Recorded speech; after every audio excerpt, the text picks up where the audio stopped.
were significant or any control time. I mean, she hit me with, I'd say, one good punch, and then maybe another time, like her forearm clashed into my nose at some point as we're like both standing up. But other than that, maybe a couple low kicks, but I didn't feel them or anything. So I felt like I did the damage. I controlled the fight, and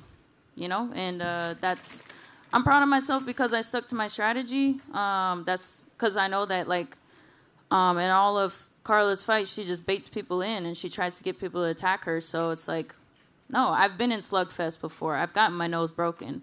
I've stood there and shed blood in the octagon. So it's like, I stuck to the strategy. And she didn't really have any offense. She was whiffing that air the whole time. So I thought I won. I'm really still trying to process this because I'm not trying to be salty or anything. I feel like there's something to be learned from each loss. I feel like I could have maybe. There was moments where I wanted to capitalize a little bit more and be a little more offensive in moments, but then every time I would step, my foot would slip. So I had to be a little more safe. So that's the decision I made in that moment. But like I said, I'm an exciting fighter. I'm a finisher. I have one of the highest finishing rates. So I don't think that I was getting the boos. I'm pretty sure that was Carla. As far as, I don't know. I obviously I want to have exciting fights, so that does kind of sting a little bit too.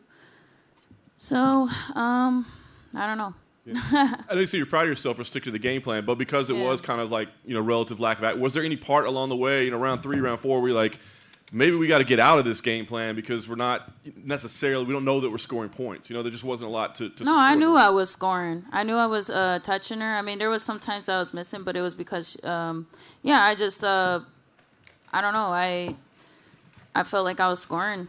And so there was like I said, there was moments where I was like, okay, here's my opportunity to, to counterattack a little bit more. But then my foot would slip on the canvas. Slippery octagon. And, one little mistake against Carla, and she's just going to try to take you down the whole time. So, but I don't know. I thought I won that fight. I don't know. Last thing for me, I guess you're still going to want to process everything, but I just wonder, so what do you think you do now? Do you campaign to have this fight again? Do you maybe look at other matchups that make sense? Do you take some time off? What do you think the play is? I mean, I would do a rematch. I feel like, I felt like I was stronger everywhere. So, I don't know. Not sure. But, I would take the rematch. Rose, if you did take the rematch, would you employ the same game plan or would you try and mix it up just to be sure that you'd come out with a victory? I don't know. I would probably think about it, talk with my team a little bit. And that's the thing too, is like you stick with the game plan, but you also gotta realize when you're in there, sometimes you make on the spot decisions. So, I wouldn't say for sure, I can't predict the future. Hey, Rose, over here. Yeah. Did Trevor tell you anything that strayed away from the game plan headed into that 5th and final round? Did he tell me anything? Did he give you any advice that maybe wasn't on par with the game plan that was headed in? Did he tell you anything different? The only thing he was telling me was, okay, now we can start, having some more fun and letting loose your 4 rounds up, and you can go out there and have some fun. And did you feel like that right hook that you landed was the biggest shot landed in the fight? I felt like I hit her a few different times, especially overhand right. I remember landed super clean. I don't know. I have to go back and watch it, but I do remember, landing a nice uppercuts and, even some of the punches that weren't like super solid, but were just keeping her at bay, just like making contact. I felt like I was not just making the damage, but also controlling the fight. So I don't know. But yeah, I still gotta ruminate over this a little bit because, like I said, I hate sounding like this. I hate sounding salty. Like I lost. You know what I mean? Like fuck. But at the same time, like is just what makes sense to me right now. And of course, you're still processing everything, but immediate reaction, how different are your emotions and your thoughts right now compared to how they were in 2014 when you were defeated by Carla? Yeah, I didn't feel like she defeated me this time. I genuinely feel like, yeah, she was better than me that night. You know, the first time we fought. This time, I don't know. Like, I still feel like I'm the best. I mean, I took her down. Like where's her wrestling at? You know what I mean? So, yeah. I mean, she did take my back. You know, like for a split second. She did. I want to say she got 3 takedowns, but like I said, boom. Like, is that really a takedown if I'm just touching my butt for like 1 second? I don't know. You know what I mean? I had a good like wizard whip. Like, Lastly, I don't know. Lastly, Joe Rogan in D.C., and somewhere in the middle of the fight, they were talking about how you went right at Joanna Jędrzejczyk and how she's an amazing striker, and you were very respectful of Esparza's wrestling. So when you were a little bit, you know, feeling her out, was that just completely out of respect for her wrestling? Were you lowering your stance, waiting for her to, you know, make a shot? Yeah, that's all she's trying to do is take you down, you know? So it's like, why, if that's her game plan, you know, why play into her game plan? I mean, she's literally all she does is just wait for people to rush at her. I mean, you saw what she did to Jan. Jan just ran right at her. Why would you run right at her? That doesn't make any sense. You know what I mean? Maybe there was a little bit more opportunity for me to be a little more aggressive in moments. But like I said, you know, fuck, my foot kept slipping on the canvas. So, you know, I still, I like hearing myself talk right now. But yeah, so I don't know. I forgot what I was saying, but yeah, and like with these other strikers and stuff, I mean, even I think Whaley had more success with her takedowns against me because she mixed it up, you know, a little more, and I also didn't really respect her wrestling like that.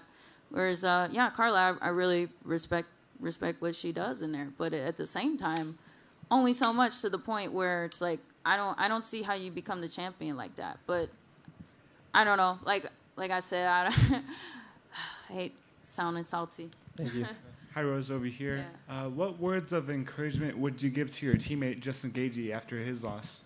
Yeah, I kind of saw the end of that fight, and I don't know. I would just say all this kind of just seems like part of God's plan, too. So, like I said, I know that there's something to be learned from this. So I'm not, like, totally upset. And I know with Gaethje, definitely that's very, like, heartbreaking, especially with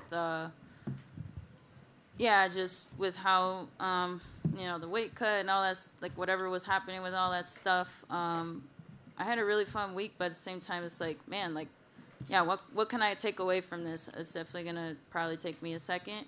But, because, yeah, it's very frustrating, but at the same time, you know, there's got to be some takeaway, some learning lesson. So, some way I could get better from this, and sure, Gaethje, I don't know. At this point, I'm just trying to process my own shit right now, you know. But I love him. Rose, here in the back. Yeah.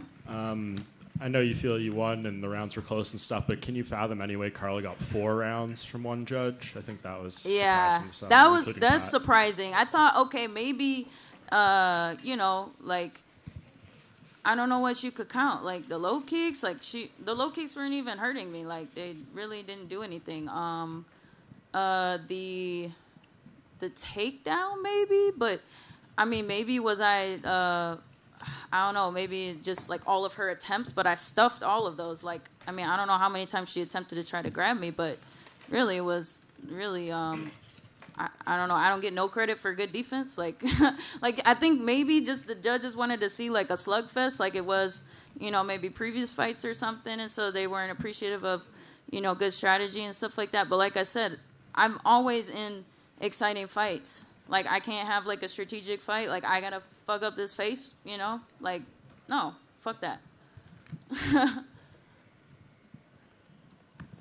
Rose, as the fight's going on, was there any surprise on your part of the lack of adjustments from Carla, that she was just going with the same game plan round after round? Yeah, that's what she does good. She's consistent. And that's what I look to add to my game plan. I thought that was going to help me be a better champion to round off my skills, you know?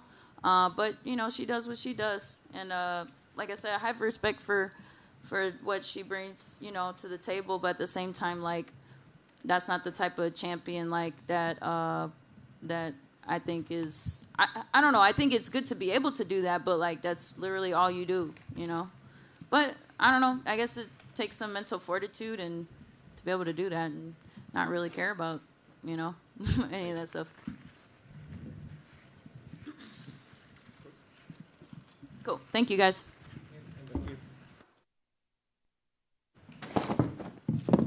Oh, what's up, guys?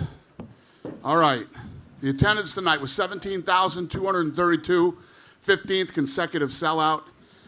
The gate was 6.13 million. We broke another arena record. The only transport tonight was Tony Ferguson. Performance of the night, Chandler and Andre, and the fight of the night was Royval and Schnell. They all won $50,000. Congrats. Too soon on an update for Tony at this point? Yeah. Okay. Yeah, I don't know anything about Tony. Other than that was the most vicious knockout I've ever seen. Yeah, no doubt. Any updates on Cowboy as well? Obviously, that fight got pulled. Have you heard anything more? No. From what I hear, he got food poisoning. Went to some taco place last night and got food poisoning, and apparently it was really bad. Like, he had really bad food poisoning. They tried to give him an IV, and it didn't work, and so we're trying to move the fight to another date. I was going to ask, so you want to keep that matchup together? We're going to try to. We'll see. I think Lozon wasn't too confident that the fight. He's down to do the fight, but he doesn't think that Cowboy will want to make 55 again. Interesting. Incredible main event. Obviously, as long as it lasted, back and forth. I mean, I guess just your initial thoughts on, like I said, a great main event. It was what I expected. It was what you expected. It was what we all expected. Two seriously bad dudes going at it, and Oliveira proved tonight, he's the best, man. He really is. Can you give us your thoughts on this whole weight fiasco and him losing the belt and just, I guess, It's a nightmare. I mean, it's a nightmare. We were just talking about it in the back there.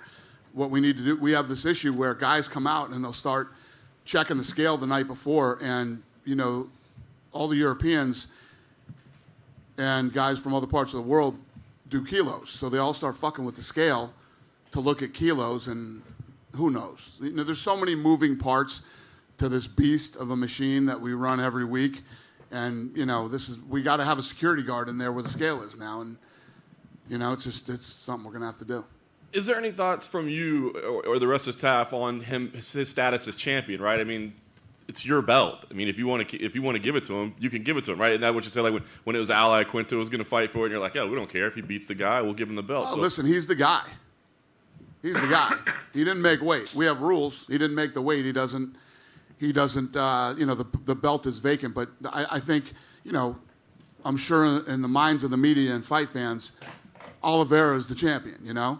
But technically, he's the number one contender now. He's the guy. But clearly, whatever the next title fight is, he's on one half of it against. 100%. Okay, fair enough. Your thoughts on the co-main? Not quite the excitement level in the co-main event that we had in the main. A bit of a frustrating watch, I guess. What were your thoughts on that one? Yeah, it was a weird fight.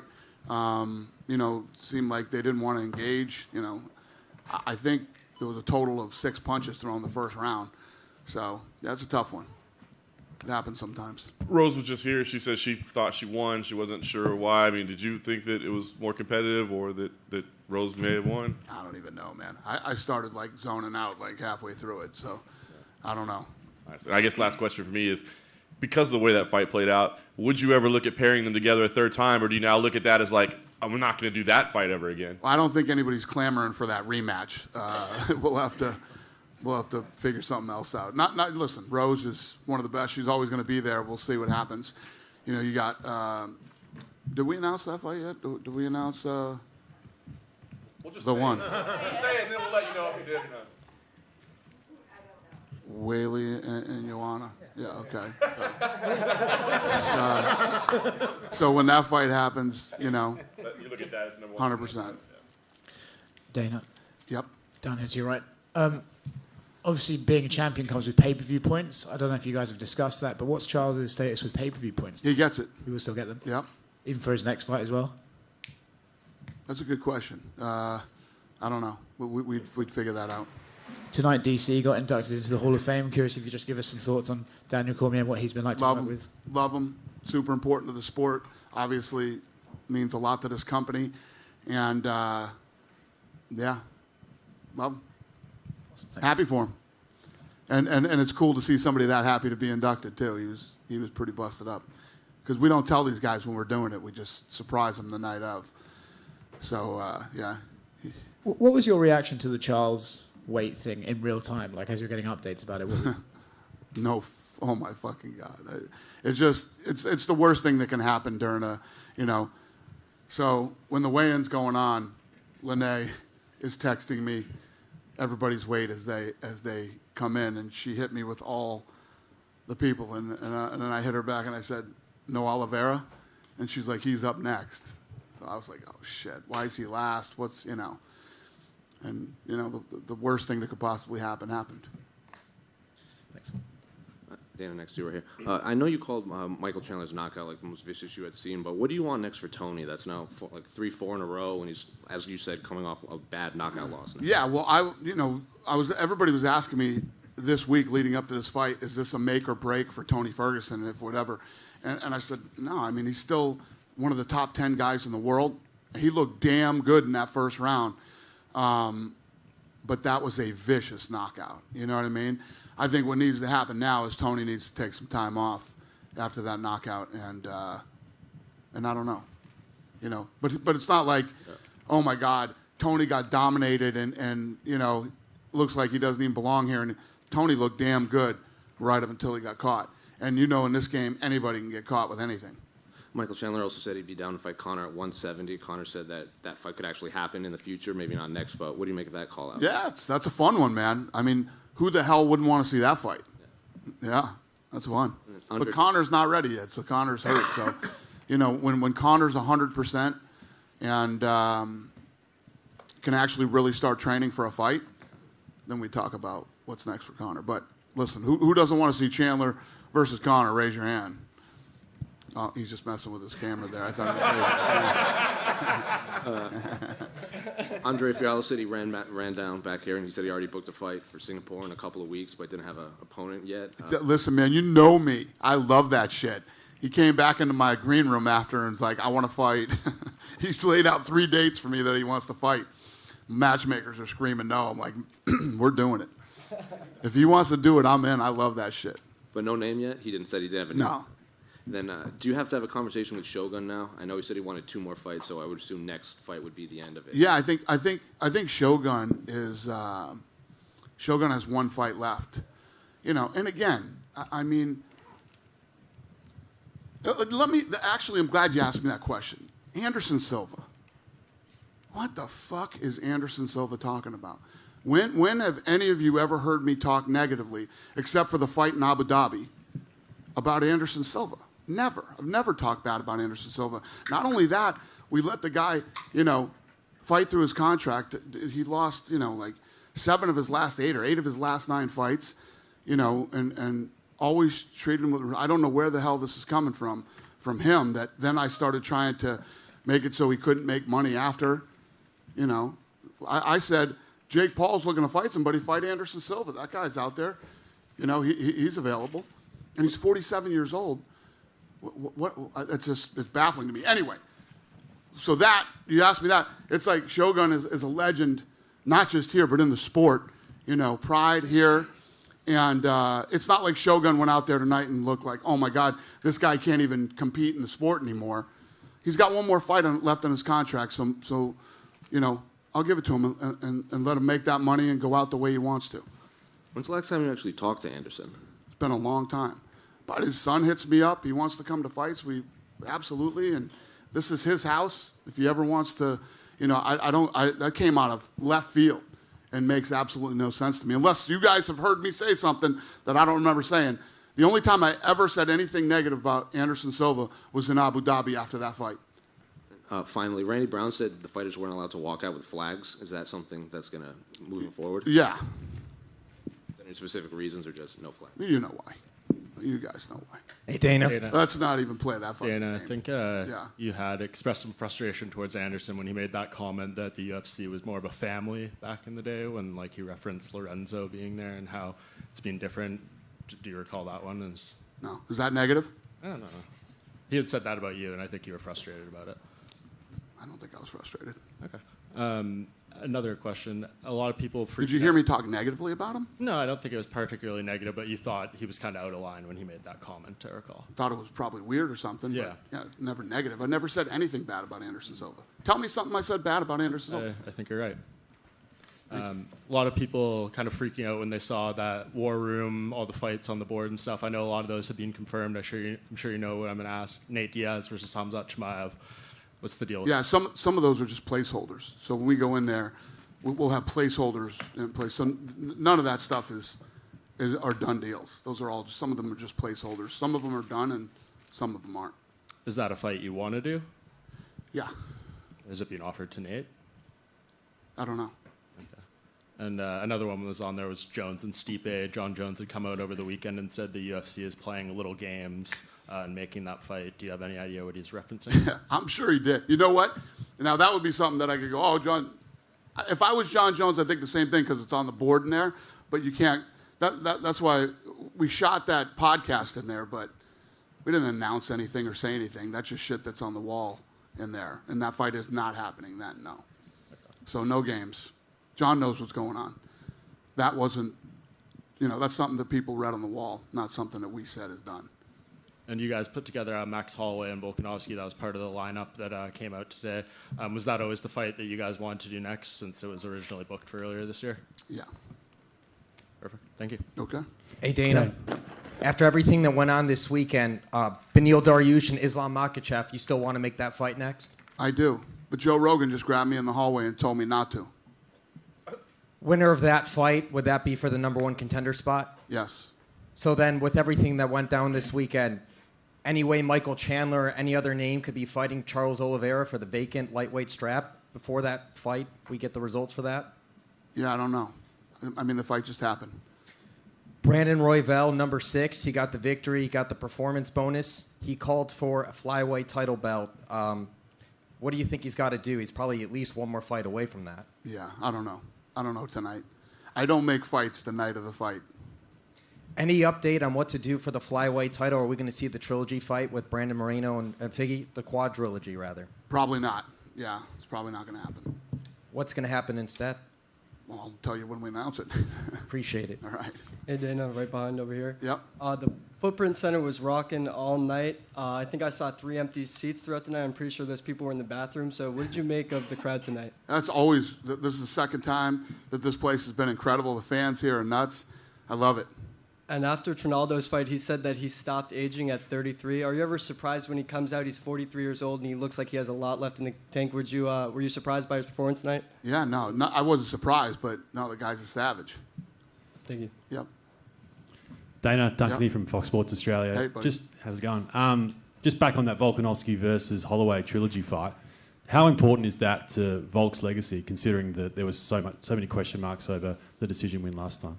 I don't know if there's any question marks about him now. I mean, that guy, after his last performance, he looked unbelievable, unstoppable. And, it's one of those things as you continue to win and you continue to feel comfortable in there and you continue to feel like this is your house, you only get better. And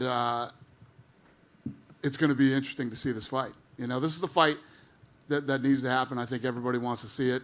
It's arguably as tough as test he's had in all of his defenses since he's been champ, and it could be the defining moment in his career where it's like, let's not discuss this again. Let's never have this conversation again. He wants 3 fights this year. How likely is that to happen? Very likely. If he wants 3, we'll definitely get him 3. And he's indicated he wants to move up to lightweight at some stage. Who could we see him fight in lightweight? Because I don't know. He's right up there in the pound for pound rankings. If he continues to win and dominate that division, and he wants to move up to that division, he could take on the champion straight away. Sure, champion versus champion. Yeah, because it's a pretty stacked division. Yeah, it's nasty division. And just one final one on International Fight Week. Israel Adesanya, one of the biggest superstars in the sport. Just your thoughts on that fight with Cannonier? Yeah, he's another guy. That's what I love about Israel. He always wants to fight. This guy wants to fight all the time. He wants to stay busy. And, he's another guy that's been cleaning out that division. So Cannonier's the next guy. Dana, this one for you right here, to your right. Mm-hmm. Michael Chandler says that he's Dana White's favorite fighter. Can you confirm or deny Who? this? Michael Chandler. Michael Chandler. I like Michael Chandler. Yeah, the Dana White privilege thing is ridiculous.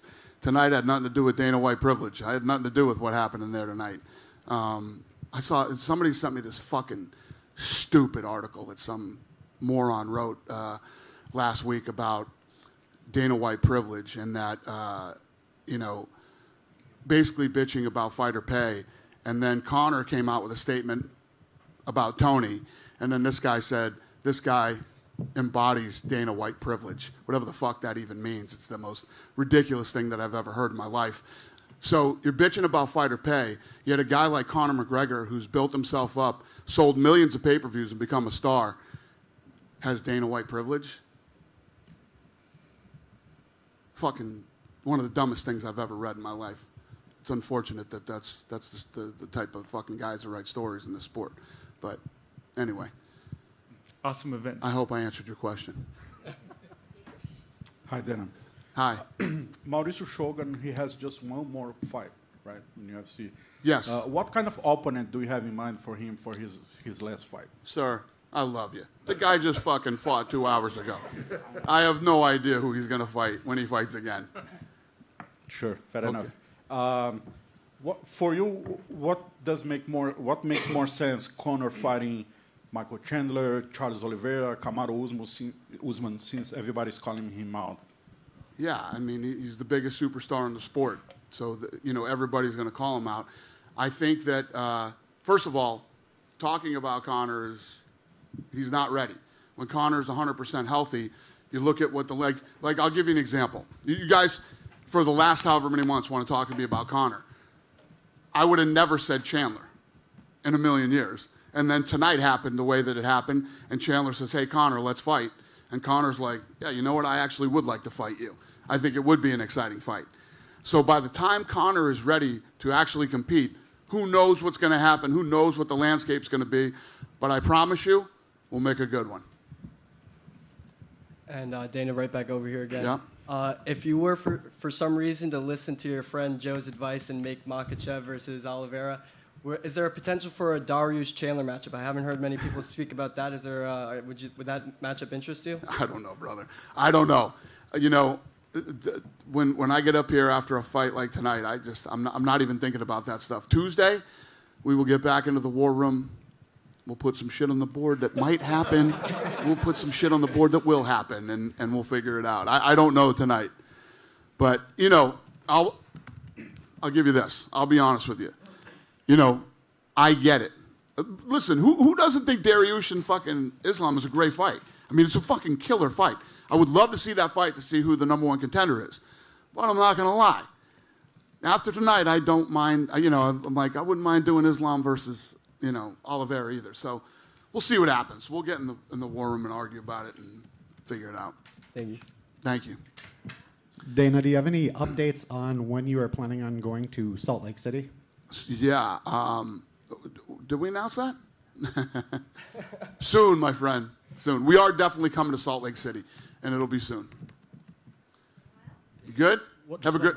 Just one more. Since we're talking about all the lightweights, I asked you this in Jacksonville. Dustin Poirier is really wanting to fight. Any update on a potential fight for him? No, not yet. Okay, thank you. Thank you, guys. Have a great night.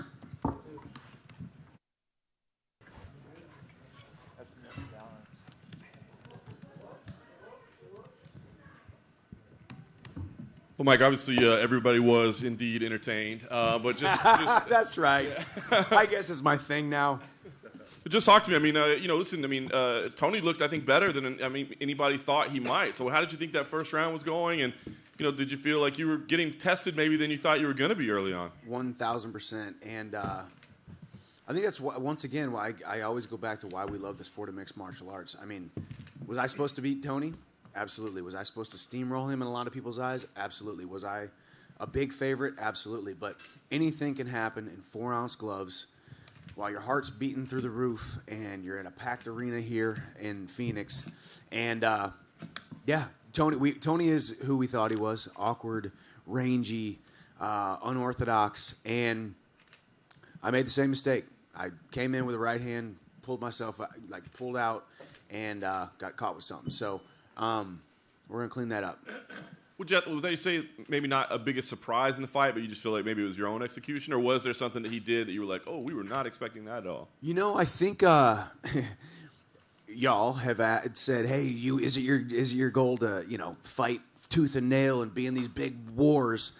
And obviously, I got a wife and 2 kids at home. I want to be the champion. I don't want to just entertain the fans. So I think I wanted to have a little bit of a feeling out process. And obviously I got hit, but I was trying to get my feet underneath me, honestly, with just finally standing in front of Tony, who I knew was going to be somewhat of a test when it came to how awkward he was, and he's skilled, and it was going to be really hard to get out there. I was hitting him with some pretty decent ground and pound as well, So, dude's a tough dude. The kick is one of the greatest knockouts we've ever seen. Anything you drilled, anything you thought might be there, or just something you saw in the moment? What happened? I don't even know if I saw it in the moment. I think my body just moved and foot to face and just a couple backflips. No, honestly, I was talking to some people. I think sometimes the fights materialize exactly how you want them to. Sometimes you stay within your normal box of what you always use, and it works. Sometimes it doesn't work. And sometimes you throw something that you never, ever thought you would ever land, let alone knock someone out with. So it's not something that we train. I think I have the best kickboxing coach on the planet, Henry Hooft. But we don't train a lot of front kicks, I will tell you that. And mainly the reason is because I told Henry, I don't want to do that, man. It hurts my toes. So my right foot is a little bit sore, and I'm a big baby when it comes to my feet getting hit. So didn't train it, but it landed tonight. At the time you cut the epic promo, you hadn't had a chance to see the main event. Now that you did see the main event and how it played out, I guess give us your thoughts on what you saw there, and does that kind of change which way you want to go more, 170, title fight, et cetera? Man, shame on all of us for ever doubting Charles Oliveira. Gaethje had him hurt. Oliveira had Gaethje hurt, and when you get on the ground with Charles Oliveira, he's going to submit you, except for me. I was able to get out of it. But I think, man, there's something. Is there not something satisfying about watching Charles Oliveira blossom into who he is? I loved Justin Gaethje's kind of synopsis of him, that, back when he was unreliable and missing weight, which obviously that was before this, but he was unreliable. He had a spotty record. He couldn't be relied upon to string together good performances. He was a boy back then, and now he has become the man that is Charles Oliveira, the champion that is Charles Oliveira. I lost to him, but I think we have unfinished business. I got into this sport to become the champion. I got into the sport to wear 12 pounds of leather and gold around my waist, and I would love for it to say the UFC on it. So that fight with Conor, obviously, I'm serious about it. I don't think you're going to be hard-pressed to find somebody who doesn't think I'm one of the most exciting guys on the planet now. And I think I've proven that numerous times now. Conor needs a big fight to put butts in seats, to sell pay-per-views, and a fight at 170 would be a lot better than 155. I guess lastly for me, we know you do want to take some time off. Obviously, you want to go be a father and a husband. But knowing that those are 2 massive possibilities for fights, is there a date on the calendar that you say, hey, I will fight by then? Or are those fights big enough that you'd end the vacation short if you had to? I mean, what's the plan? Yeah, I would definitely the Conor fight. I would end the vacation. We'll see what happens. Listen, when Conor comes back and he's healthy, I'll be there. But once again, in typical combat sports icon that is Conor McGregor, he left his options open. He said that's definitely a fight he wants down the line. Obviously, he's tweeted, and it's a fight that he wants down the line. He's deserved and earned the right to be that. decide when you want to fight, who you want to fight, and where you want to fight. So I'm just the guy waiting in the wings. I'm just a guy with a black eye and a sore right foot who just collected a bonus, and I'm pretty darn happy about it. I get to go home and kiss my wife and hang out with my sons. Michael, when you saw Conor's tweet... And my dad's laughing over there. He's getting some of the bonus, that's why. Yeah, exactly. When you saw Conor's tweet, what did you think? Did you think he was sort of saying, no, not yet? Or do you think he was just sort of thinking, I'll see what it's like when I get back? Well, number one, yeah, I mean, I think, as I said, Conor has earned the right to keep his options open. He's a combat sports icon. He's the biggest, one of the biggest sports stars on the planet, and he deserves to be able to, make his decisions when he wants to make his decisions. Do I think I'd be a great dance partner? Do I think I'd be a formidable one that won't just give him a challenge, but also put butts in seats because people know that I am electrifying when I step inside the octagon now. So, typical Conor fashion, he left his options open. He deserves to do that. And once again, always nothing but respect. I've never been the guy who's come at Conor. I don't need to disrespect somebody or throw pot shots at him to want to beat him inside of a cage. Was that a strategy that you thought, I think this will work better to get the fight with him? What, to be respectful? Be nice, yeah. No, I mean, the 170 thing, for example, that's a little twist, that. Oh, 170 was a twist. I just dislike fighting 155. And if it's not for the title, why the heck am I going to make 155? Y'all, I'm not the smallest lightweight. And I've been seeing pictures of Conor. He looks beefy, looks big, looks strong and powerful. And that's what I said. I want you at your biggest, baddest, and at your best and most dangerous. Let's do it at 170. Do you ever sort of stop to kind of be surprised at how much you've managed to cram into a UFC career so quickly? It sure is a feather in my cap, and it sure is cool as an athlete. My wife over here would probably say it's been a struggle, obviously, but this is what we wanted to do. We sat down and said, this feels right. This is what we want to do. I want to go to the UFC. And when I first had that meeting with Hunter Campbell and that call with Dana White, I said I want to come in and get shot out of a cannon. I want to fight the best guys, the biggest stages, the biggest on the line. And I've come through with my end of the bargain, which is putting on great shows and now winning some fights. I'm now 500 in the UFC, so that's good. And and just be entertaining and be a good thing for the organization. Listen, man, these guys don't understand what they have. If you've never fought outside of the UFC, you have no idea what it's like to be outside the UFC. And then you come to the UFC and you get your eyes open to what the premier mixed martial arts promotion on the planet is. So we'll see what happens next. Michael, right here. Say you don't get the title shot against Charles next and you do get Conor. Outside of all the lightweights right now that Charles hasn't fought, who do you think has the best chance of dethroning him? I don't know. Obviously, everyone talks about Makhachev. Makhachev's got a puzzle. He is big. He's strong. Him and Charles are similar when they're mainly grappling guys. But man, stop disrespecting Charles Oliveira's hands, guys. I mean, for him to put it on Gaethje like he did tonight. Obviously, we saw what happened with me. I mean, the guy's putting it together, man. He's is kind of the champion for a reason. Obviously, it's a weird scenario going on there. So, Makhachev, I mean, Dariush is still very good. Myself. So, we'll see. Then after you won, they showed you hop up on the cage. You were looking for your son in the crowd, and then you got him. And then they showed you whispering, and then you put him down. What did you tell him when you were up there? I think I said I just love you so much. I'm so proud of you. I told him he doesn't quite get it, and I told him there's going to be like 25,000 people there, and he doesn't even know what 25,000 is. But I'm like, there's going to be a lot of people there, but I am most excited that you are here. And yeah, I was like, where's my son? So it was great. It was a lot of pressure. I'm glad it's over, and glad I got to kiss him after. Hi, Michael, over here. Tony Ferguson, I believe, was transported to the hospital. Is there any positive thoughts or words of encouragement you'd like to send his way? Of course, man. This is, it's a tough sport because ideally that's what I want to do to Tony Ferguson every time. Right? Ideally, this is the game that we're in. We're in the game of separating people from consciousness punching, kicking, knee, and elbowing. But, man, Tony Ferguson has been a guy that has helped build this division. The 155 lightweight division, you can't talk about it and talk about the history of the lightweight division without Tony Ferguson. And, my thoughts and prayers are out with him, hoping for a speedy recovery. And I know he'll be back. He's El Kukui. He's the boogeyman. He's Tony Ferguson. He'll be back. Iron Michael, congrats on the big victory. How does this feeling compare to the knockout at the UFC debut in Abu Dhabi over Dan Hooker? Gosh, they're both really, really great because obviously one was the debut and this one was kind of getting back on track after 2 losses, obviously.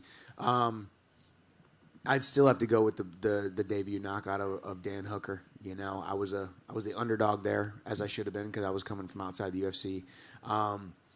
That was a special, special moment. You know, there was a lot of pressure. Left the relative security of a previous organization in Bellator and came over, and so there was a lot of pressure going on there. Certainly front runner for knockout of the year. How close is this? You always say see it to the top. How close is this to the top?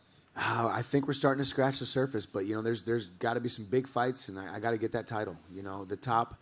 And I guess that's the thing, too. I mean, because my message is not win or bust. My message is not gold or bust. It's not belt or bust, because everybody in here is going to fail, and you're going to hit setbacks, and you're going to hit roadblocks, and you're going to be down in the valleys. So I will be 100% happy and secure with myself and the calling on my life if I never become the champion, but obviously I want to win that title. I want to fight for that title. I'm going to fight Charles Oliveira for it or whoever he fights next if I don't get that fight next. I don't know. The journey has been phenomenal thus far. The platform is growing. I'm living a dream. I'm fighting on borrowed time. I feel like I've been fighting on borrowed time for years now, and I appreciate all you guys covering it. No complete certainty that Dariush and Islam are going to fight each other. So with that said, who is most deserving to fight for the title if it's not you? If it's not me, that's hard. What's Dariush on he's on a win streak, right? I mean, that's the thing about, I don't want to beat the dead horse, but yeah, I mean, Makhachev has 1 win inside the top 10. That's the only criticism. And I know we keep saying, well, people are dodging him, and nobody wants to fight him, and he's got 1 win inside the top 10. So this is not me coming at him. This is you asking me a question and why I think Dariush might be a better candidate, honestly, because he's got more wins inside the top 10, no? So I don't know. It's a hard one. But luckily we got great promoters and they'll put together fights. Congrats. Thank you, brother. See you later. You got the 20K crypto bonus from the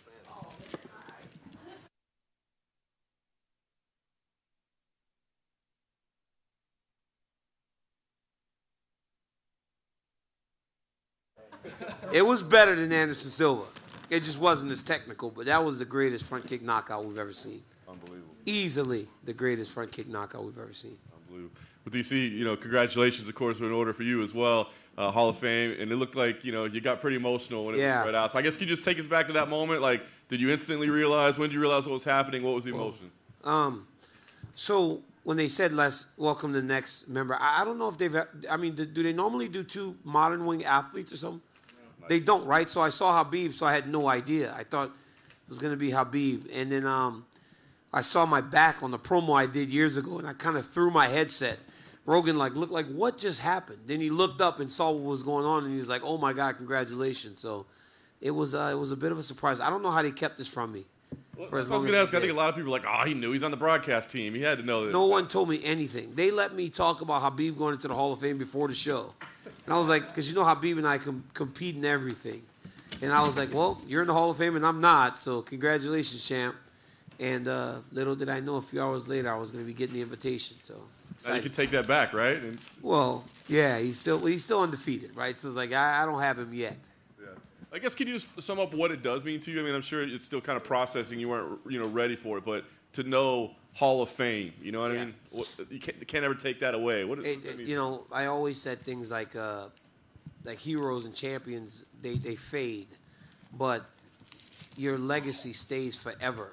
And this is a part of my legacy, right? Even when my days are gone, and my kids and my kids' kids can always take their kids to Vegas and see their dad in that Hall of Fame. right? Like to be remembered is a truly, truly special thing. And I think with this, it's like the icing on the cake of a lifetime of things that I've been able to accomplish. It's very special. Obviously, you'll have time to put together a speech and a lot to talk about. But I guess just as you sit here now, what is it that you want people to remember? If there's one lasting memory, one lasting thing about you as your legacy, how do you want to be remembered? I fought hard. I was never the biggest. I was always the smallest. And I made do with what I had, right? I wrestled my ass off. I fought with all the tools that I was blessed with, cardio and just hard work. Like if there was never anything given. I never cheated. I mean, obviously, I was outside of the whole thing where people think I touched that towel, but people still believe that, which is so stupid. I don't know how many times I have to tell you I didn't touch the towel. But outside of that, there were no drugs tied to my legacy. There was no questionable things that I did outside of people unjustly accusing me of touching the towel. It was there. Who doesn't touch a towel when it's there? DC, just curious about your job tonight. When the co-main event is playing out, how hard is it to sort of commentate and stuff? Well, Rose and Carl are going to be pissed off at us because we just had to kind of call it like it is. No one is above criticism, and that fight was to be criticized. Here's the problem, right? If you're Rose Namajunas, you go home and you are really disappointed because you kind of played chance with your championship. Because in those first 3 rounds, I don't know how anybody judged it. I don't know how any judge... listen, John Anik, who is literally one of the smartest people I know, goes, the very last scoring criteria is octagon control, which no one ever gets to. Tonight, that's the only way that they could have judged those first 3 rounds and given them to Carla. Wasn't a fun experience. It wasn't. It's just a game of chance, and I just didn't quite understand how either corner could feel confident in their advice to their athletes. It was a rough one to watch. And I think that first fight, the takedowns really froze Rose because on so many occasions she's given us tremendous performances. Congratulations on the Hall of Fame. Thank you. DC, congrats again, champ. I wonder, has anybody special reached out to you over the last few hours since this news went public? My son. My son texted me immediately. My wife, my kids, they all texted me. That is the thing. All my coaches, my manager, everybody, all the people that I love the most, all the people that played a part in me doing this. I always said it takes a village to build a champion. And I had a village. I mean, I lived in Bob and them's house for a year, and I wrecked his car on multiple occasions. But I just kept working. And, to Coach Hav and Leandro and Bob and my manager Dwayne, it really was it took so many people to help me. I mean, Cassandra's sitting here, and her and I fought daily in their house because I was such a mess. She's like, "You're eating Carl's Jr. again." So really special thanks to my nutritionist because they actually got me down to 205 every time. So it really took a village. I know in these type of moments, we're going to make you get reflective. So I wonder for you, I mean, you start late in this journey. Obviously, you had the whole Olympics and everything. I was almost 31 years old when I started doing this thing, which is crazy. Did you exceed your own expectations? You're a Hall of Famer. I mean, it's the highest honor that we can ever achieve in sport, right? I didn't have this dream as a kid, so this came late. I was almost convinced to fight. And then once I started to do it, anytime I have a goal to chase, I do my damnedest to try to be the best that I can at it, whether it's fighting, now it's commentary. I want to be the best in that space. And so I worked tirelessly. And I was lucky because I had some great coaches. I had a lot of people that loved and cared about me that allowed for me to get to where I went. I mean, guys, we have 2 Hall of Famers in 1 year from the same gym. Think about the level of coaching that we got inside the walls of the American Kickboxing Academy. It's like nothing else. A lot of things had to go right for me, and they did. Well, then last one from me. And partners, right? Cain Velasquez, who's now faced with the worst possible situation. He carried me to heights I never thought. And in all my biggest moments, he was right next to me, right? So now as he is on this journey and in this fight that he's in, I try to support him as best I can. So every time you see him go to court or something, I will be there because he was always there for me. Does it break your heart to see what he's going through right now? It kills me. It absolutely kills me as a father to see what he is going through. Yeah, kills me. But I get to talk to him, which makes me one of the lucky ones. I've gotten to visit him, and I get calls from him. So I'm one of the lucky people that still get to have him in their life. Well, then last question for me. You obviously have a lot of accolades over the 11 years you were doing this. I just wonder, what's your favorite moment? I mean, what's your proudest moment over the course of this whole journey for you? It's easy to say becoming the double champion, right? Because that is going to be my crowning achievement. But just going through the fight and taking and rolling with the punches, right? From going down to 205 and having Rashad Evans teed up, a former champion to truly make an impact. It ends up being Patrick Cummins, the guy that was essentially called the Starbucks barista. 2 days, John Jones fails a drug test, being able to fight Anderson Silva. So just rolling with the punches and really just dealing with what I had in front of me. Like, I can't make my own route, right? I didn't choose to beat Anthony Johnson for the championship. It was the opportunity I had, and I took advantage of it. So just really being able to adjust. And I think in this career, if you can adjust, you can accomplish some truly great things. But, yeah, after all that, becoming the double champion was pretty fucking cool, too. And then doing it again in New York, winning that belt, and then them giving me 2 belts again. Like this, it was crazy. Sometimes I would literally wake up, or I'd come to these things, right? I haven't done this in years. I would come to these, and I'm just like walking up with my team, and I'm like, what the hell is going on? Like, how the fuck did I get here? It just was that crazy. So nice you had to do it twice. Congrats. Thank you. Hey, DC, over here. Congratulations. I don't know if we're supposed to stick to Hall of Fame questions, but how did it feel to get the crew back together and be with Joe Rogan and John Anik for the first time since January? That was nice. Being back with the guys was nice. We call the pay-per-views for a reason, right? There's a chemistry between John Rogan and I, and it works. And when they put us together, you didn't know if it would. And there are a lot of people that probably don't like it. But the vast majority of people enjoy the banter. They enjoy the personalities. And it felt good to be sitting next to those guys. Because I haven't called a fight with Rogan for almost 4 months. I haven't called a fight with Anik. One in Columbus. I've done my other 2 with Brendan Fitzgerald, who is a very talented broadcaster himself, Dominic Cruz, and Paul Felder. But it's just something to the big event, having the big personalities all at that table. And then back to the Hall of Fame. The UFC Hall of Fame, it's not like the MLB Hall of Fame. It's not like you steal a couple bases, hit a couple home runs, and you're in. It's a very select few. So when you look at those names in that Hall of Fame, what are the emotions and thoughts that come to your mind when you see all these other the great guys, the legends? I made it, right? Like, you know, you win a UFC championship, it's so difficult.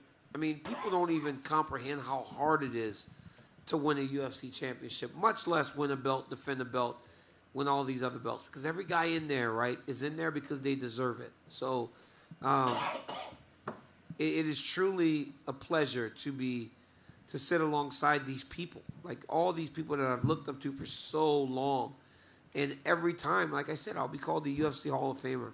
It means the world to me. Congrats, DC. You deserve it. Thank you. DC. And one quick, is there any thoughts on who's going to do the induction speech for you? I hadn't even thought of it far in advance. I mean, I got to make sure Habib doesn't take my guy, right? We got 2 guys from the same gym getting to do it, so special. On that similar question, who's going to be the one to close the Hall of Fame show? Who's going to go on last? I have no idea. I got 2 belts. I was going to say make the case why it should be We'll you. be arguing about that. Dana will have to sit between Habib and I as we try to decide. Because we are both going to be yelling and screaming. I'm usually pretty like, whatever. You go ahead. Maybe he inducts you and you induct him. Maybe we do that. That'll be fun. That one's on the house. There you go, my man. How much do I owe you? I ain't got no money. I make a lot less than I did fighting. Congrats, DC. For some of us who weren't hearing the broadcast, how would you describe that 3-minute madness between Gaethje and Oliveira? Listen. The lightweight champion of the world has a name, and it's Charles Oliveira. And my God, how good is that dude? It's insane what he is. We sit there like flabbergasted, like, what happened? I just talked to Dana as he was leaving. I go, dude, what happened to Charles Oliveira? Like, how did he become this? Like, that's all you can ask is, like, how did he become this guy? He is legitimately one of the best fighters I have ever seen in my entire life. And we have seen dudes like Anderson Silva, George St. Pierre, Khabib Nurmagomedov. So when you start calling him one of the best you've ever seen in your life, that is high praise. But he gets hurt, and he's also got some built-in traps, right? You hurt Charles Oliveira, you got to take a step back, because if you jump on him, dude might submit you. So it was a very telling thing in the finishing sequences. Justin Gaethje hurts him, has to let him up. But Charles lays there for a few minutes, covers a little bit. Charles hurt Justin, jumped right on it. Went to punch him and missed. Immediately takes his back. But if Justin goes and does that and misses, next thing you know, Charles is on his back. So he's got these built-in, like, traps that you have to avoid whenever you're trying to approach him. So it makes him very, very dangerous. It's dude is like, it's crazy because I can't explain it. And Carnival was happening as I was walking over here because him and his team were going nuts. Oh, quick one for me. Congratulations. Javier Mendez just wanted me to relay a message to you and let you know he loves you. He's very proud of your very well-deserved induction. Yeah, he's a man. I love Coach Hav, and I wish he was still there whenever it happened, you know, because Bugoy fought early, so they probably took off, but it would have been nice to hug a person that was there the entire journey. I hugged Cassandra, but having Hav there too, like, Cassandra gave me the huff and puff. Yeah. But no, like Javier, like just, you know, the hours in the gym and just the training, it's his gym. It was his gym. You know, they gave us a home. Whereas her and Bob gave me a house and a home. That's his gym, and he opened his doors for me, and he's always been such a special part of my journey. I love him. All right, thanks, guys.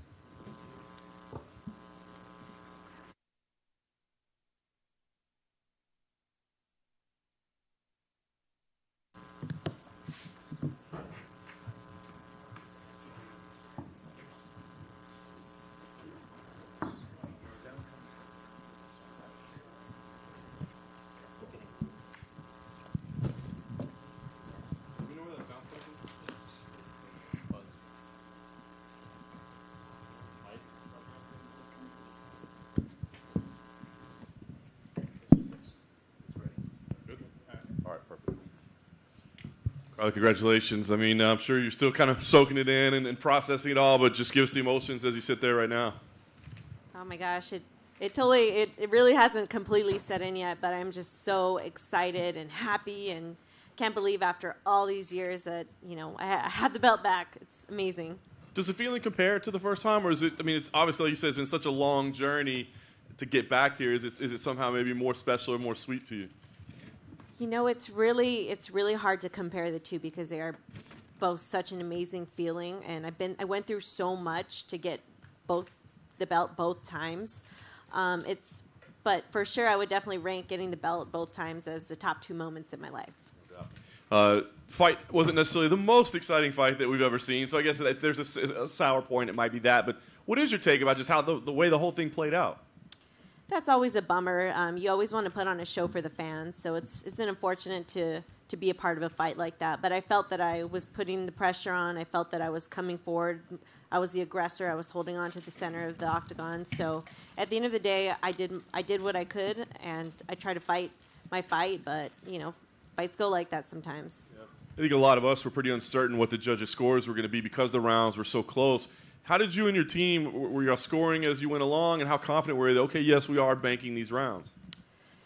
You know, in my head, I felt that, you know, just being the aggressor and, you know, it would look better to the judges. But in fights like that, you never know how the judges are going to view it. So, you know, at the end of the day, I was not 100% sure what was going to happen when they called my name.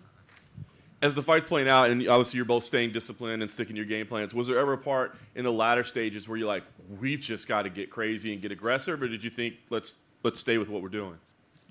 You know, I felt that I fought a smart game plan. I felt that if I would have gotten too wild and too reckless, I could have set myself up for, you know, to be a highlight reel. You know, Rose has incredible timing and placement on her strikes. You know, she's had some awesome head kick finishes and drop people and punches.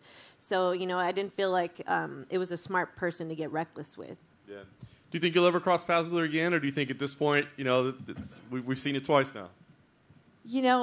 It's hard to say what the future holds because I never even thought that we would be fighting today. But you never know, and I'm down for whatever the UFC has in store for me. Nice.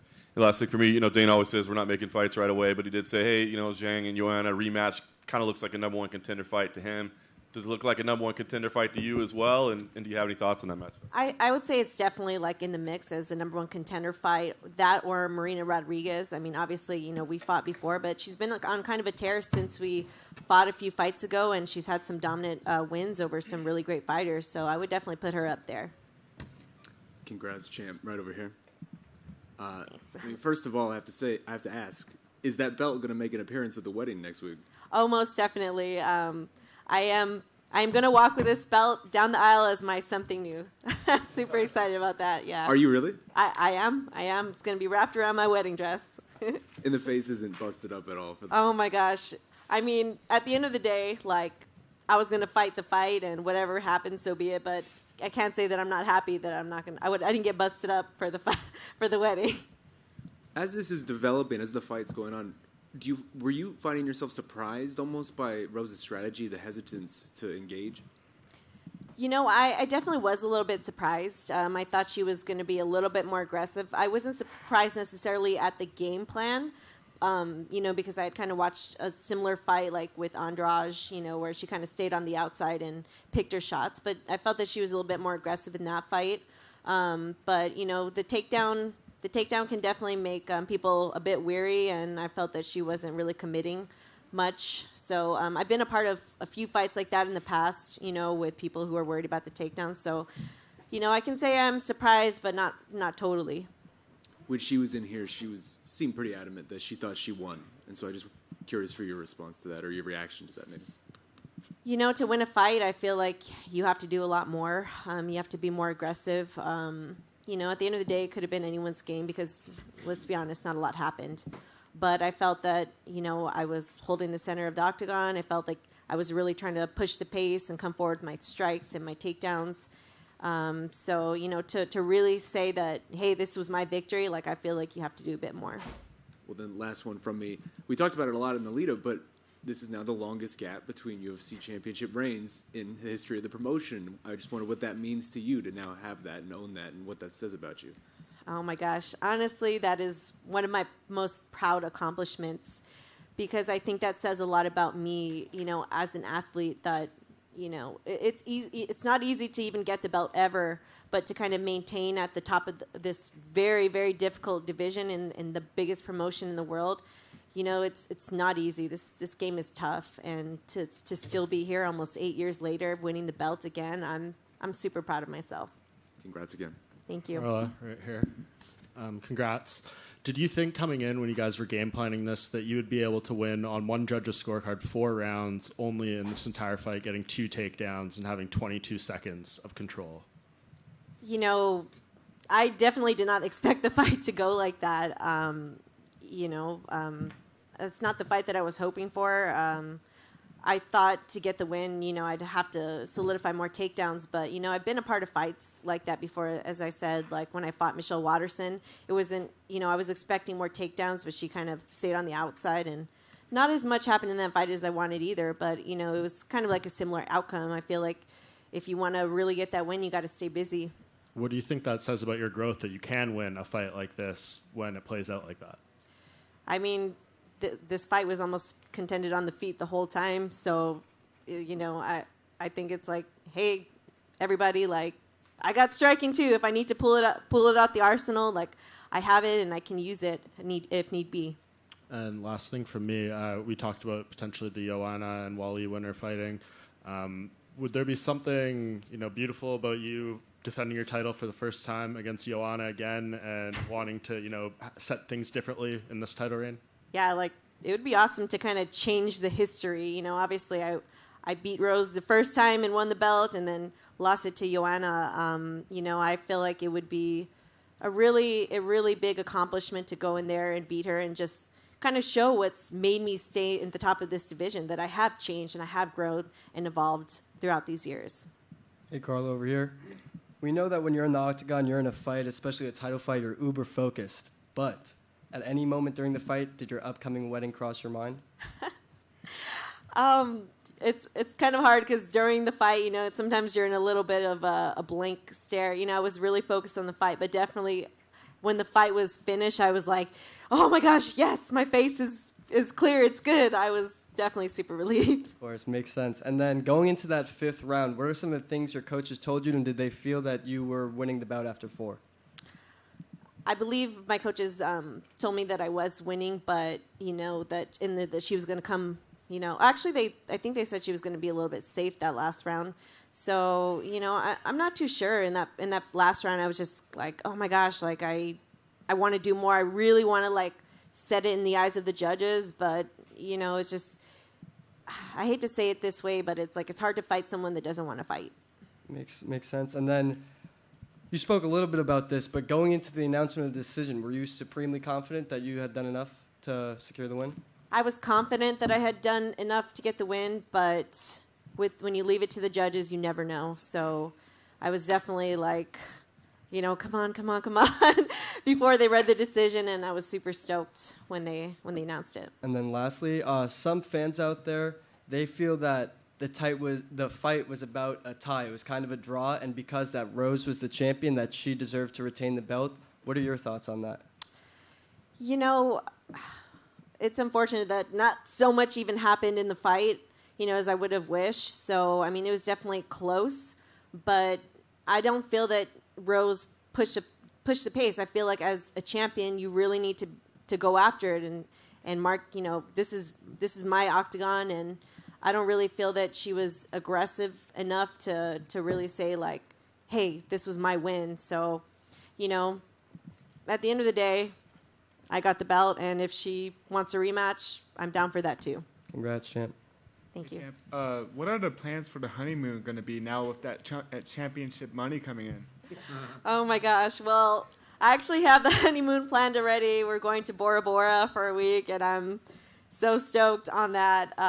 It's been a dream. It's been a dream of mine for a really long time. I actually, on the Ultimate Fighter, funny story, Dana White came in and was talking to us. He was like, oh, I just went to Bora Bora, and he had a video, and I was like, I'm going to go there one day, and now it's a reality.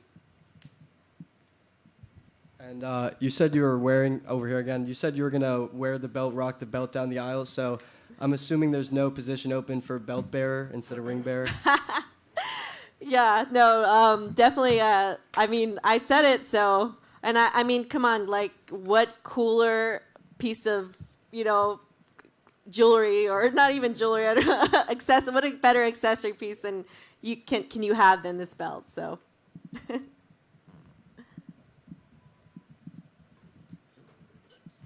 Thank you.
Tranquilo?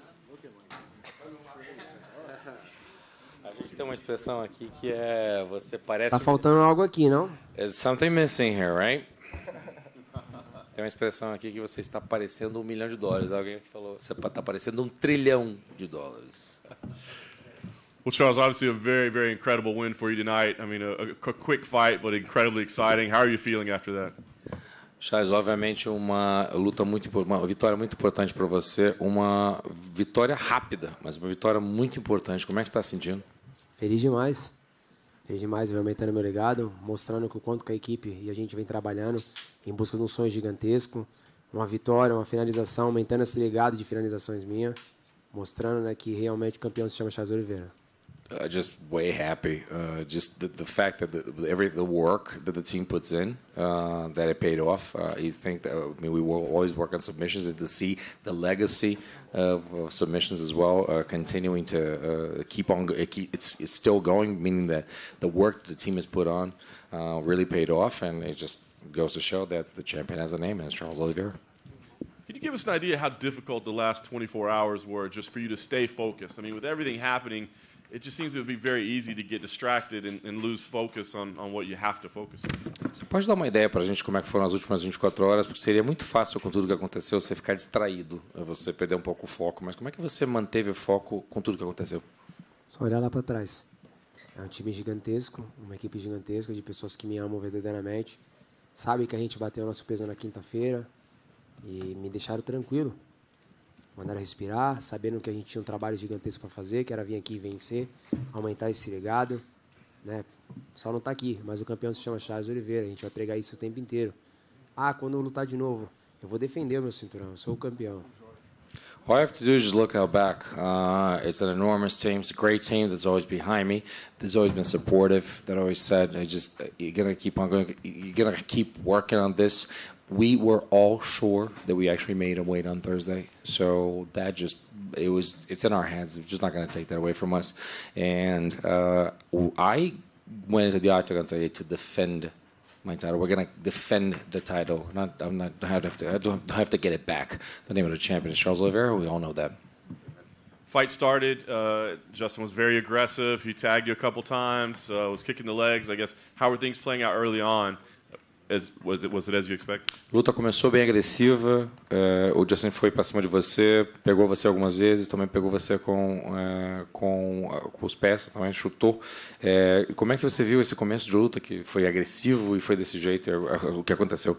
Foi como eu falei, ele é um cara que anda para frente, eu também só ando para frente, sou igual um tanque de guerra, só ando para frente. Não tem o que falar, ele vai conectar golpes, eu também vou conectar, mas a pergunta é, quem queria mais, quem quer mais? Não adianta você bater, você tem que aguentar apanhar para você bater também.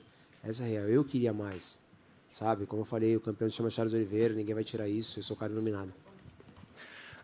I said this, that he's a guy who pushes forward, and I always push forward, and I knew this was going to happen. It was a matter, I'm like a war tank, I keep on moving forward.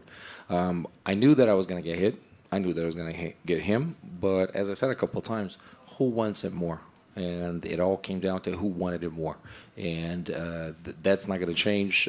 I am enlightened, and the champion is Charles Oliveira, and that wasn't going to change. I'm sure you'd like to just go dominate the fight without getting hit, but is there something kind of sweet about being pushed, about being tested, so you continue to answer those people who say that you can't be pushed like that? É claro que você gostaria de ganhar uma luta direto, só simplesmente metendo porrada e ganhando a luta, mas tem um valor, é uma vitória mais doce você ganhar sabendo que você tomou umas pancadas, e especialmente para falar para aquelas pessoas que acham que você não consegue se recuperar das coisas e que você conseguiu fazer isso. Isso, na realidade, a gente deixa o recado para a divisão, né? Charles Oliveira é um problema para a divisão, né? Essa é a real, eu sou um problema para essa divisão. Sou um cara centrado, iluminado, sei de onde saí, aonde cheguei, aonde quero chegar. Não, sei de onde eu saí, aonde estou e aonde eu quero chegar. Eu sou um cara iluminado. So this is a message to the division that basically I know where I came from, I know where I am, I know where I'm going, and I'm a man who's enlightened and who's also very focused. And as a message to the division, you can't knock me down, but I'm going to keep on pushing forward. I'm sure you didn't want to have to deal with all this, but I guess the thing is, now if you go win again, you get a second belt instead of just a red ruby to put on there. Is that kind of sweet to know, like, hey, I get another belt in the house? Claramente você não queria ter que lidar com isso, mas assim, a próxima vez que você ganhar uma luta, você vai ganhar um outro cinturão. Não deixa de ser uma outra conquista de cinturão. Isso impacta alguma coisa para você? Nada, eu vou voltar para casa, vou descansar, vou deixar a minha equipe trabalhar, ver quem vai ser o próximo. Como eu falei, nada mudou, o campeão se chama Charles Oliveira. Como minha filha falou, o cinturão ainda está em casa. Eu não fui nocauteado, eu não fui finalizado, eu não perdi pontos. Eu só aumentei a sequência de vitórias e de finalizações. Não faz diferença. Eu não vou ir em busca do cinturão, eu estou indo apenas defender ele. Essa é real. O campeão se chama Charles Oliveira, campeão dos pesos leves, Charles do Bronx. So, as my daughter said, I'm still the champion, so I still have the belt. It's not going to change anything. The champion's name is Charles Oliveira. I'm going to keep on going and keep on pushing and still go for it. I'm not going to defend this title. I'm going to. I'm sorry, I'm not going to get no title. I'm going to defend it, and that's pretty simple. Last thing for me, I guess, what is most appealing to you next? I mean, would it be a Conor McGregor fight? Do you see, Michael Chandler was saying that he'd like to face you again, maybe Islam? Is there one of those names that makes more sense to you than the other? Próxima luta, já se falou em Islam Makhachev, já se falou em Conor McGregor, falou no Michael Chandler tentando ter uma outra chance com você. Qual que parece ser uma luta mais viável? Olha, eu falei lá em cima na luta do Conor McGregor em dezembro, seria uma coisa muito legal, mas olha só, quando eu era o 7º do ranking, eu falei o nome desses caras o tempo inteiro e nenhum deles me deram bola. Hoje o campeão se chama Charles Oliveira. Deixei eles correr atrás, minha equipe vai ver quem é um cara melhor que para me lutar. Vamos fazer dinheiro, vamos fazer história. I said upstairs that Conor McGregor would be a good fight, but when I was 7th in the rankings, I talked to all these guys. I called them all out. None of them paid attention to me. So let the matchmakers do their thing. Let my team actually choose. And the name of the champion is Charles Oliveira. Let them struggle to fight me. Right over here, champ. Congrats again. I wonder, can you walk us through the last 36 hours? Because I would imagine that just the range of emotions that you have been going through and trying to bottle it up and deal with that frustration, that must have been something unlike anything I would imagine you've experienced. Parabéns, campeão. E primeiro, eu só gostaria de entender como foram as últimas 36 horas, porque como é que você consegue colocar essas emoções, como ele mencionou, dentro de uma garrafa, você tentar engarrafar isso e ficar para dentro de você para você internalizar. Eu não consigo nem imaginar o que você passou nas últimas 36 horas. Foi uma loucura, mas aí é a hora que a gente vê, separa os homens das crianças. Você tem que ser homem de verdade, você tem que ter um foco, né? A equipe me colocou nesse foco. O homem lá de cima falou que eu sou iluminado. Não vai fazer diferença. Eles falam que eu desisto da luta, eu mostro que não. Eles me arrumam agora o problema da balança. Vamos ver qual que é o próximo problema agora. Vamos esperar. You're gonna keep on focus. Basically, the man upstairs told us, "Man, so you're in line." My team told me, "You're gonna make this." It was craziness. I mean, everything that was happening was just craziness. But you just keep on pounding again, and you just keep on showing that what you got. I would imagine there's a level of satisfaction that comes with this too. With Justin, a lot of what he was saying in the lead up is something you've heard a lot of this is a quitter. He's quit before, he'll quit again. And once again, you were hurt, you were knocked down, and once again, you persevered. I would imagine there's a level of satisfaction that goes with continually proving these guys wrong over and over again. Tem um nível de satisfação de sempre provar as pessoas errado, que falam para você, ele desiste, o Justin fala as coisas, e você vai lá e prova que não é assim. O que as pessoas falam, que você desiste, que você não pode fazer isso, que você não pode fazer aquilo, deve ter um nível de satisfação maior pelo fato de você provar errado. Acho que não, na realidade, a gente não tem que ligar porque as pessoas acham, deixam de achar. A gente tem que fazer, essa é a real. Eu vim aqui para fazer história, eu vim aqui para aumentar um legado, fazer com que o nome da nossa equipe cresça cada vez mais, mostrar que realmente sou iluminado, que o homem lá de cima me escolheu. Essa é real. Eles vão falar, não vai mudar em nada, a gente vai vir aqui fazer história. I really think we can't care about what other people say. It's just we're basically going to keep working, and it's going to show that the man upstairs is said I'm the chosen one. My team is going to be right by me and working with me, and it's not going to change anything. The legacy. I'm here to make a legacy and to make history, and it's my thing is that I don't have to care about other people what they think or they say. Well, speaking of that legacy, I mean, at this point, the resume is starting to get pretty absurd. The list of names, the list of records that you hold within the company. You're only 32 years old. You see somebody usually who would have this many records, they're late 30s and towards the end of their career. You still feel like you're very much in your prime. Are you exceeding even your own expectations with this? Falando desse legado, desse currículo, a lista está crescendo, a lista de vitórias, a lista de recordes, os nomes, as finalizações que se falaram. Você pensa, muita gente conseguiu chegar em certos pontos que você chegou numa idade um pouco mais avançada. E com a idade que você tem, você acha que você excedeu até as suas próprias expectativas? Não, com certeza não. Sou um moleque sonhador. Minha mãe sempre me falou para mim, não sonho em ter um Fusca, sonho em ter uma Ferrari. Quando eu entrei aqui, eu falei que eu ia fazer história. Eu era um menino no meio dos leões. Hoje eu sou um leão no meio dos leões. Né? E um leão embaçado. Essa é real. É diferenciado. Então eu vim aqui para fazer história, eu quero fazer história, vou continuar fazendo história, vou continuar quebrando recordes, fazendo as coisas acontecer e levando o nome gigante da nossa equipe. Essa é real. There was an internal Brazilian joke there, but we'll try. I'm gonna put you through this. First of all, I say I'm a dreamer. I'm a dreamy boy. Ever since I was a little kid, my mom used to say, "Don't settle for a Beetle. You want a Beetle. You want a Ferrari."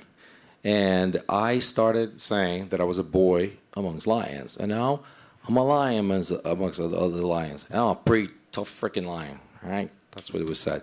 And I'm one that you're going to have a hard time killing. And basically, the goals were always out there, just to be a lion amongst lions. I mean, I feel like the follow-up question to that then is, where do you feel like you stand now, historically, among all these great lightweights we have seen in this division? A pergunta que seria melhor seguir o que você falou é onde é que você se sente em termos da categoria? Como você é peso leve assim? Onde você está entre os pesos leves do mundo? O campeão. Eu sou o campeão da categoria. Isso não vai mudar. Essa é real. I'm the champion. I'm the champion of the division. That's not going to change. So that's how I feel. Do you feel like you're becoming one of the best lightweights of all time? Você acha que você está sendo um dos melhores campeões da categoria na história? Creio que sim. Eu venho fazendo história. Né? O mais importante é manter o pé no chão, saber de onde que eu saí, aonde que eu estou e aonde eu quero chegar, continuar trabalhando com esse time gigantesco, ser respeitoso. Mas eu acho que sim, a gente vem provando isso luta após luta. A gente ganhou um dos melhores nomes da categoria. A gente fez história. Yeah, I do. I think we're making history. There's a legacy. I know where I came from. I know where I am. I know where I want to go. It's to continue to work this great team of mine. And I think that we're going to continue to make history. And we're going to continue to build this legacy. Well, then last one from me. I'm just curious because a lot of people have asked this, and I think a lot of people have asked me this. Was there ever any thought yesterday during that hour you got to shave your head? I think just a lot of people have been curious about that. Isso é uma pergunta que fizeram para ele, fizeram para outras pessoas também. Ontem, quando aconteceu o que aconteceu, você cogitou cortar o cabelo para perder peso? Não, na realidade nem pensamos nisso. A gente estava no peso desde quinta-feira. Quinta-feira minha equipe inteira postou isso. Sabe, eu acordei sabendo que estava no peso. Todas as vezes eu bato meu peso na quinta-feira, então eu não cogitei em nenhum momento cortar cabelo ou fazer qualquer outra coisa do tipo. A gente só tinha um foco só, que era tentar bater o peso, que coisa que a balança não estava dando certo. Mas é isso, é vida que segue, já passou já. Vamos para cima, vamos para a próxima e já foi. No, actually, because we did everything that we could. We were pretty sure, our entire team was sure we made weight. So it just the scale wasn't happening, but it wasn't helping. But we thought, I mean, life goes on. And we're going to put that behind, but that wasn't a consideration. We did everything within our power, and it wasn't happening, so we're just going to keep on moving to the next one. Congrats, Jim. Charles, right here to the left. You said it right when you come in, there's something missing. How much does it bother you right now that UFC belt isn't in front of you, that you didn't get to take the photos with it tonight and just have all those things that come with a championship night? Quando você chegou aqui, a primeira coisa que você falou que estava faltando alguma coisa aqui. Como é que você se sente de não ter o cinturão e todas aquelas coisas que acontecem quando você defende um título ou conquista um título? Está faltando isso. Como é que você se sente? Ele só não está aqui, ele está lá na minha casa. O campeão se chama Charles Oliveira. It's just not here, but it's in my home. The champion is Charles Oliveira. That doesn't change. And I know you said you're going to let the contenders come to you. Lots of them have called you out, Dustin Poirier, Islam Makhachev, etc. You're not going to pick anyone, but do you know when you would like to fight again? What month? Você falou que vai deixar o pessoal correr atrás de você para lutar com você, Makhachev, Conor, Michael Chandler. Já que você não sabe com quem você vai lutar exatamente, ou quem você não quer escolher, você já sabe a data de quando você gostaria de lutar? Acho que o time é a mesma coisa que aconteceu ano passado, está em dezembro, né? Acho que esse é o time, novembro para dezembro. Hoje aconteceu uma coisa no vestiário muito legal, a equipe inteira me abraçou ali e falou que eu tinha que ficar no meio, que eles iam tomar todas as pancadas do mundo. E isso é verdade, então deixa eles trabalharem, deixa eles verem com quem a gente vai lutar, com quem vai ganhar dinheiro, mas eu acho que o time é dezembro, acho que a luta, acho que o legal é isso, novembro para dezembro. E tem que ser no Brasil. That's good. We basically going to do what we've done in the past, this actually recent past. So we went to find December. Just looked at the team and they corroborated. We went to find December. It's going to rest a little bit and continue with that same timing. I think that's the best. And by the way, it's going to be in Brazil. And last thing for me, I'm just curious if you happened to see Michael Chandler's knockout of Tony Ferguson tonight, and if so, what you thought of it. Por último, você conseguiu ver o nocaute do Michael Chandler em cima do Tony Ferguson? Se você conseguiu ver, o que você achou? Não, eu não consegui ver. O macaco não deixou eu assistir. Falou que eu tinha que focar na luta, eu tinha que focar na minha luta, não na luta dos outros. E aí eu parei de olhar para a televisão e foquei simplesmente na minha luta. Just before, I need to apologize. I actually forgot something before. He said that a beautiful thing happened with the team today. They actually they got around him. He was put in the middle of all of them. They actually rounded him up. They put him in and said, "We are going to take all the hits for you. You're going to be in the middle. We're going to take the hits all for you." So I just wanted to apologize. That was something I forgot. Você pode responder de novo, por favor? Não, eu não assisti, porque o macaco mandou eu focar na minha luta e não na luta dos outros. No, I didn't watch it because Macaco over there actually told me not to watch it, to focus on my fight, not other people's. Hey, Charles, over here. How do you feel like your style matches up with that of Conor McGregor's? And do you feel like he's lost a step after watching his last couple bouts? And do you view him as an easy payday? Como é que você vê o teu estilo de luta contra o Conor McGregor? Você acha que ele talvez tenha perdido um pouco o fio da meada pensando nas últimas duas lutas, e seria pagar uma grana mesmo? Na realidade, não tem que achar o que dele, né? Tem que achar o que eu acho. O que eu acho que eu vou vencer qualquer um desses caras em nome de Jesus. Quando é um cara duríssimo, com certeza ia me dar muito dinheiro, ia aumentar meu legado. Eu tenho uma filha para criar, nós temos uma equipe gigantesca para fazer acontecer e a gente precisa de dinheiro. Então, com certeza será uma luta muito boa para mim. I don't. It doesn't matter what I think or I don't think. It's just I think that I'm gonna beat this guy if I need to find out. I'm gonna beat this guy in the name of Jesus, and I have a daughter as well to provide for, and it'll be a great payday, great for my legacy as well, and that's what the fight would be all about.